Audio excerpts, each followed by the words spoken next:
नमस्कार. आज आपण एक अशा पुस्तकाच्या मराठी आढाव्यावर बोलणार आहोत जे खूपच गाजलंय, रिच डॅड पुअर डॅड. हो अगदी. म्हणजे यात दोन प्रकारचे वडील आहेत. एक गरीब विचारांचे आणि दुसरे श्रीमंत विचारांचे. बरोबर. आणि त्यांच्या विचारसरणीतला फरक कसा आपलं आर्थिक भविष्य ठरवतो हे आढाव्यात छान मांडलंय.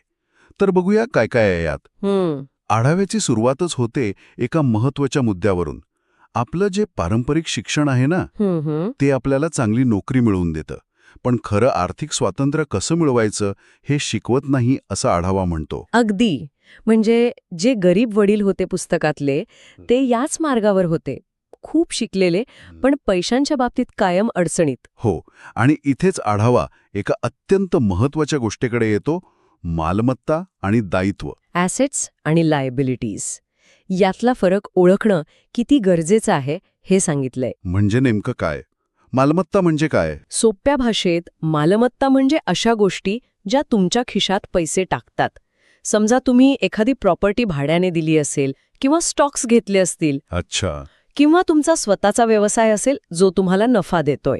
आणि दायित्व म्हणजे याच्या उलट. अगदी उलट, जे तुमच्या खिशातून पैसे बाहेर काढतात, जसं की कार लोनचे हफ्ते किंवा क्रेडिट कार्डचं बिल. आणि आढाव्यात एक इंटरेस्टिंग उदाहरण दिलंय घराचं. हो ना, तेच तर.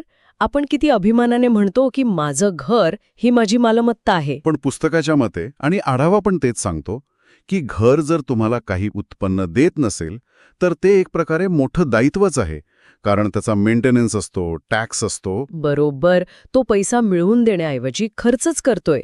हा विचारच वेगळा आहे. नक्कीच. आणि मग पुढचा मुद्दा येतो, पैशासाठी आपण काम करायचं की पैशाला आपल्यासाठी कामाला लावायचं. हा तर पुस्तकाचा गाभाच आहे म्हणायला हरकत नाही. श्रीमंत वडील याच विचाराचे होते. पण हे कसं करायचं?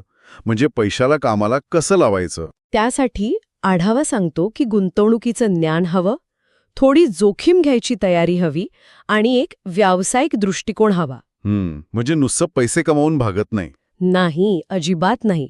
ते पैसे कसे सांभाळायचे, कुठे गुंतवायचे, कसे वाढवायचे, यालाच आर्थिक साक्षरता म्हणतात. आणि ही साक्षरता शाळेत मिळत नाही असंही म्हटलंय.